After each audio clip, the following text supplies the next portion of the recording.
Okay, Prado feature of the day.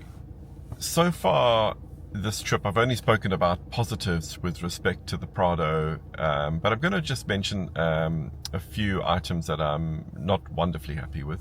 They are all pretty minor.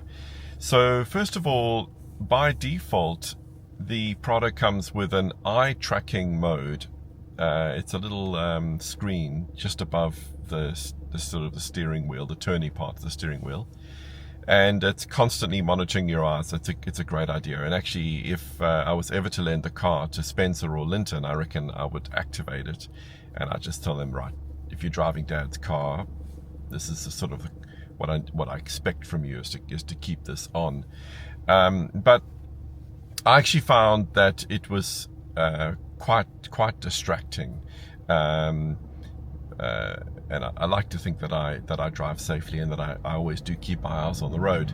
But regardless, it was giving me a lot of little alerts and beeping at me a lot of the time. So I've switched that off.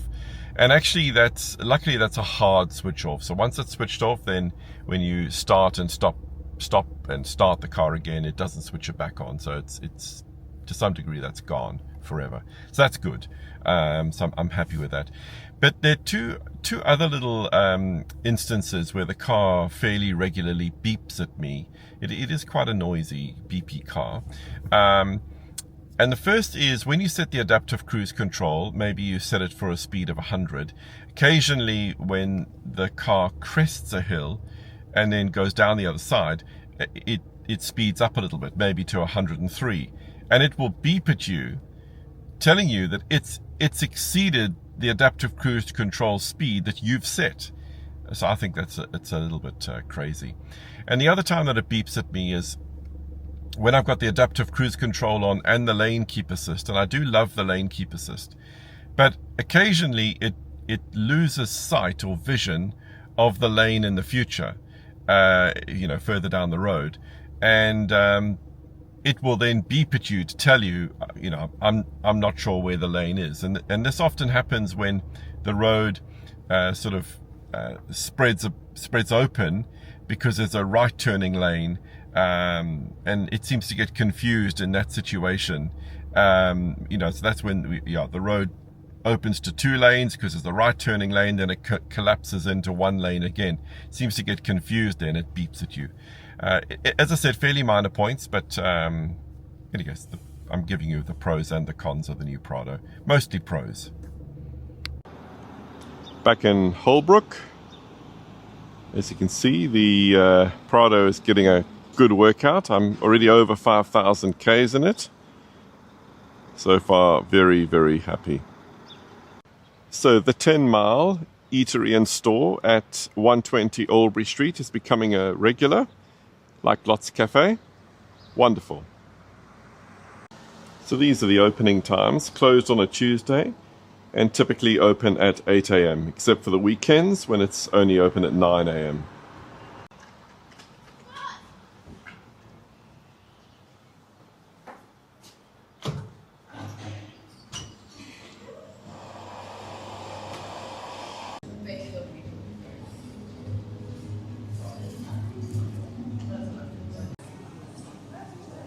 Breakfast while viewing another quality Tom Jarman video. Such a stunning place. Absolutely love that. Do not go through Holbrook without stopping off for breakfast. Tasty avo, tasty eggs, and beautiful bacon. And not too much on the plate. Not a huge big breakfast, which I prefer actually. That's so short that they're limiting the path. So it's a little bit early for me to comment on the differences between the Gen 3 Starlink and the Gen 2 Starlink, but just to say that my initial impressions are incredibly positive. The Gen 2 Starlink, it pretty well needed to orientate itself to the south in order to get an internet signal, whereas this Gen 3, you just put the little kickstand down and then face it, and you have to align it a little bit, but it seems to be able to find coverage in far more areas of the sky. And this is the setup that I've got at the moment. So what I've done is I'm able to just for sort of on the go, I've just wrapped the cable around the end of the Starlink, and I can basically just pull it out like this. Okay. And then I put the little kickstand down. And if we start timing now, so the time is 11:30, and let's see how long it takes us to get online. So what I've done is I've just put the internet router and the power bank.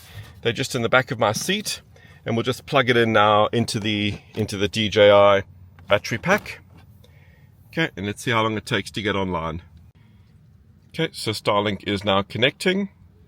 It says it's booting. Okay, we're at 11:34.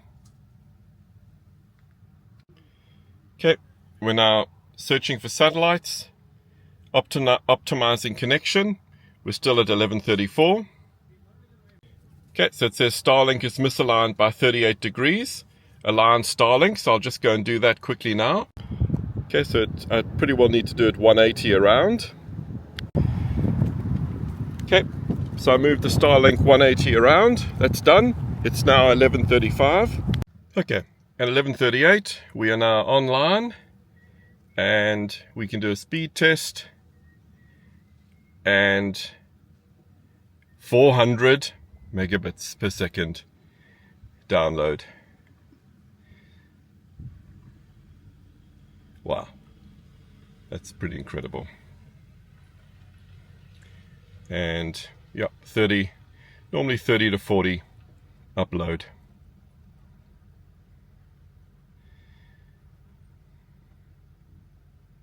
So that's, within sort of 8 minutes, right from me plugging it in and aligning it, and I'm online.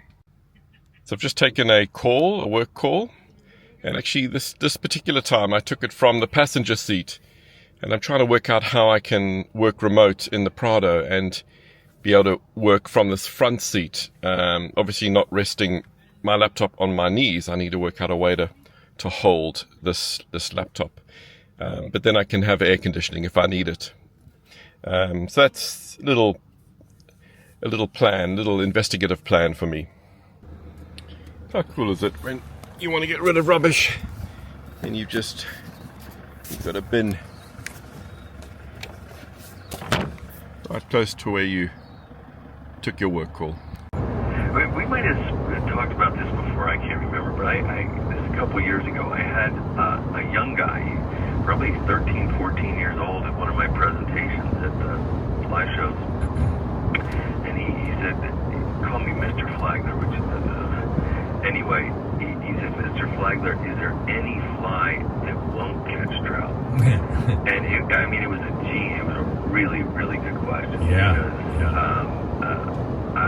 I think that would be a pursuit, is to try to put something together that won't catch a trout. Yeah.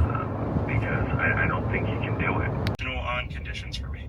I was listening to a Tom Jarman podcast. You know who he is? He's like the top guy on the Australian team. He came in 4th in the World Championships this year. He's been consistently placed in like the top 25 every time.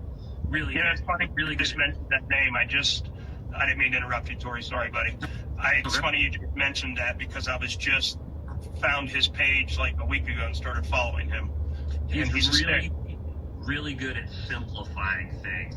That's his gift, and he's obviously a skilled angler. They do a lot of lake fishing there in Tasmania and Australia, so he's real good at that.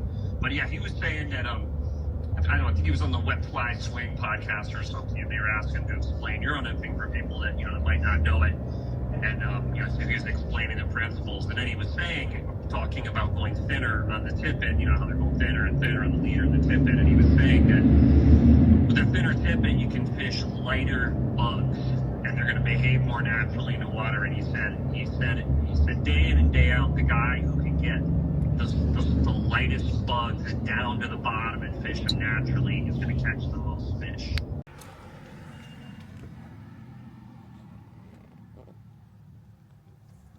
Hi. Are you happy to see me home? Hi. Hi, gorgeous. Hi, Ray. You are so pretty.